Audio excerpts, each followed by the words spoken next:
ఉద్యోగులు, పెన్షనర్లు, ఉపాధ్యాయులకు సంబంధించిన ప్రతి సమస్య పట్ల అవగాహన కోసం సపోర్టివ్‌గా వీడియోస్ వస్తాయి. తప్పకుండా సబ్స్క్రైబ్ చేసుకోండి. వీడియోస్ మాత్రం లైక్ చేస్తూ ఉండండి. ఇక వివరాలకెళ్తే ఉద్యోగుల కీలక demands CM deputy CM cabinet sub committee హామీల అమలుకు ఉద్యోగ సంఘాలు మరియు సగటు సాధారణ ఉద్యోగులందరూ కూడా పట్టుబడుతున్నారు. ఇక్కడ పెండింగ్‌లో ప్రస్తుతానికైతే 5 డీఏలు ఉన్నాయి. కనీసం 3 అయినా ఇవ్వండి అన్నట్లు సాధారణ ఉద్యోగులందరూ కూడా ఆశతో ఎదురు చూస్తున్నారు. ఇప్పటికే ఒక డీఏ ఇచ్చారు. 6 నెలల తర్వాత మరొక డీఏ ఇస్తన్నారు. డిసెంబర్ 31తో 6 నెలల టైం కూడా ముగిసింది. జనవరి 1 సందర్భంగానైనా మరొక డీఏ ఇస్తానన్న డీఏ ఆల్రెడీ జీవో కూడా ఇచ్చారు. ఆ డీఏని అయినా కనీసం విడుదల చేయలేదు. ఇక పెండింగ్ బిల్లు మాత్రం ప్రతి నెల 700 కోట్ల చొప్పున 4 నెలల నుంచి దాదాపు 3000 కోట్ల పెండింగ్ బిల్లు అయితే విడుదల చేస్తున్నారు. ఆ 700 కోట్లు కాకుండా ప్రతి నెల 1500 కోట్లు విడుదల చేయాలి.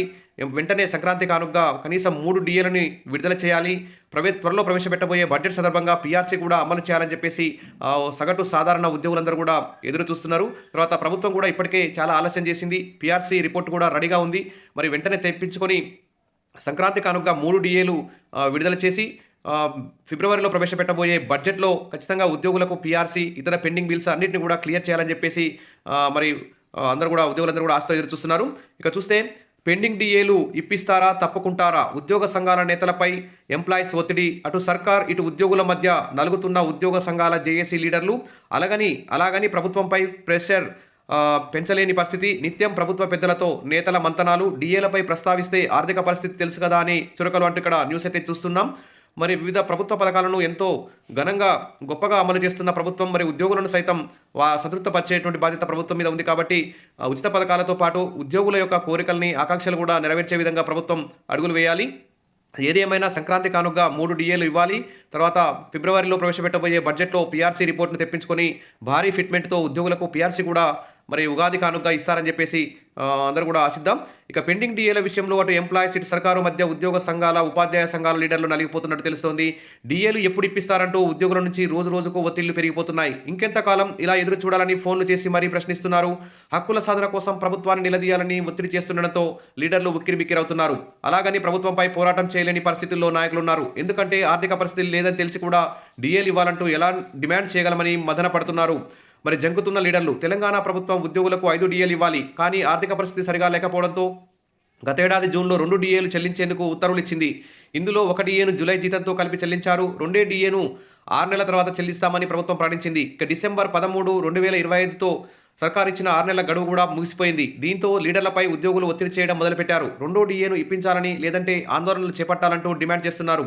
జిల్లాలకు వెళ్ళినప్పుడు ఉద్యోగులు నేరుగా లీడర్లను నిలదీస్తున్నారు. కొందరు నేరుగా ఫోన్ చేసి డీఏలు ఇప్పించండి మహాప్రభు అంటూ వేడుకుంటున్నారు. లేకపోతే నాయకత్వం నుంచి తప్పుకోండి అంటూ బెదిరిస్తున్నారు. కొందరికైతే నాయకులైతే శాపనార్థాలు కూడా పెడుతున్నారు. దీంతో ఎంప్లాయీస్ లీడర్లు ఫోన్ ఎత్తాలంటేనే జంకుతున్నారు.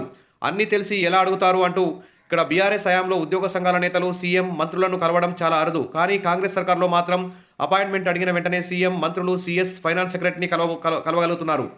దీంతో పెండింగ్ డీఏలను ప్రస్తావించిన వెంటనే ఆర్థిక పరిస్థితి గురించి ఉద్యోగ సంఘాల లీడర్లకు కౌన్సిలింగ్ ఇస్తున్నారు. బీఆర్ఎస్ పార్టీ చేసిన అప్పులు చెల్లించేందుకు చేస్తున్న ప్రయత్నాలు, ఇతర స్కీమ్స్ కోసం నిధుల సమీకరణ కోసం పడుతున్న కష్టాలను వివరిస్తున్నారు. ఉద్యోగులకు అన్ని రకాలుగా సపోర్టుగా ఉంటున్నామని చెప్తూనే ప్రతి నెల టెన్షన్గా ఫస్ట్ తేదీనే జీతాలు ఇస్తున్నాం, రిటైర్మెంట్ బెనిఫిట్స్ కోసం ప్రతి నెల 700 కోట్లు ఇస్తున్నాం, మెడికల్ బిల్స్ ఎప్పటికప్పుడు క్లియర్ చేస్తున్నాం, ఇంకా పెండింగ్ డీఏలు ఉంటే ఎలా అని ప్రశ్నిస్తున్నారు. దీంతో డీఏల విషయంలో సర్కారుపై లీడర్లు ఒత్తిడి పెంచలేకపోతున్నారు. లీడర్ల తీరుపై అనుమానాలు, లీడర్ల పనితీరుపై ఎంప్లాయీస్ వర్గాల్లో విమర్శలు కూడా ఉన్నాయి.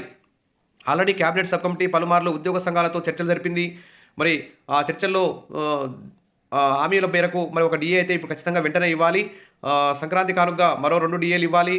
తర్వాత ప్రవేశపెట్టబోయే బడ్జెట్లో ఖచ్చితంగా పీఆర్సీ ఇచ్చే విధంగా ఉద్యోగ సంఘాల నేతలు ప్రభుత్వం మీద ఒత్తిడి తీసుకురావాలని చెప్పేసి ఇక్కడ డిమాండ్ అయితే వినిపిస్తుంది. పెండింగ్ డీఏలు ఇప్పిస్తారా తప్పుకుంటారా అంటూ ఇక్కడ ఉద్యోగ సంఘాల మీద అయితే ఉద్యోగులందరూ మండిపడుతున్నారు. నాయకులు సొంత పనుల కోసం రెగ్యులర్గా అధికారుల వద్దకు, మంత్రుల ఇండ్లకు వెళ్లి సొంత పనులు, పైరవీలు చేసుకుంటున్నారని ఆరోపణలున్నాయి. బీఆర్ఎస్ హయాంలో ఆ పార్టీ కొందరు లీడర్లు సపోర్టుగా పనిచేశారు. ఈ సర్కార్తో ఇంకొందరు నాయకులు ఫ్రెండ్లీగా ఉంటున్నారు. కానీ ఎంప్లాయీస్ సమస్యలను మాత్రం పట్టించుకోవడం లేదని ఆవేదన వ్యక్తం చేస్తున్నారు. సాధ్యమైనంత త్వరగా డీఏలను ఇప్పించి పీఆర్సీ అమలు చేసేందుకు లీడర్లు ప్రయత్నించాలని ఉద్యోగులందరూ కూడా కోరుతున్నారు. ఇక రిటైర్డ్ ఉద్యోగులకు కూడా భారీ ఎత్తున సమస్యలు ఉన్నాయి. వారికి రిటైర్మెంట్ బెనిఫిట్స్ రాక 2 సంవత్సరాలు అవుతుంది.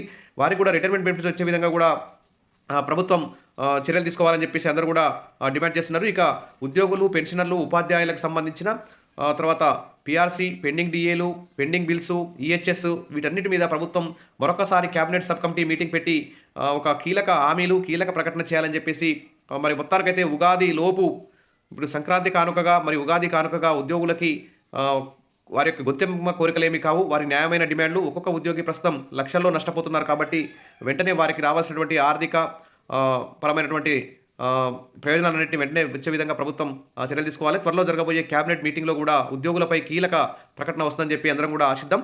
విషయాల బెస్ట్. మరిన్ని అప్డేట్స్ కోసం మన ఛానల్ని సబ్స్క్రైబ్ చేసుకోండి. వీడియోస్ మాత్రం లైక్ చేస్తూ ఉండండి. Thank you.